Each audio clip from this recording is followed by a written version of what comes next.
Final Fantasy VII Remake or Rebirth aren't being actively developed for Xbox yet, says journalist.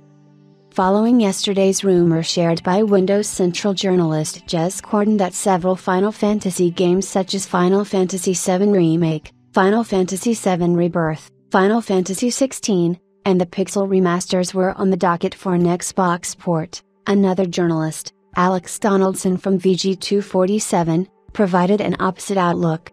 In a forum post published on the Icon Era board, Donaldson claimed that, to his knowledge, there's no active development on an Xbox version of either of the Final Fantasy VII Remake titles released so far.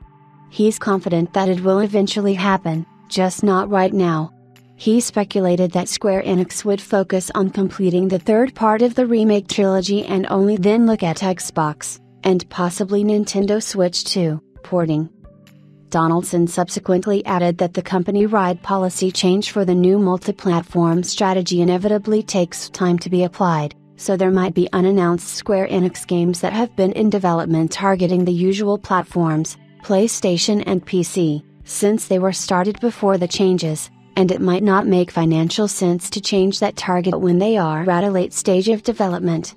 Fans should be warned that if that turns out to be the case, it won't mean that Square Enix has shifted its strategy again.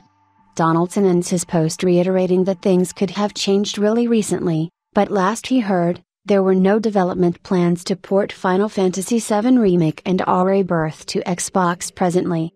However, he added that Final Fantasy XVI is a different matter, and it may well happen sooner than the other games. As a reminder, Final Fantasy XVI will launch on Tuesday, September 17th, for PC, around 15 months after its PlayStation 5 debut. Final Fantasy VII Rebirth may follow a similar trajectory, which would put its PC release somewhere around May 2025.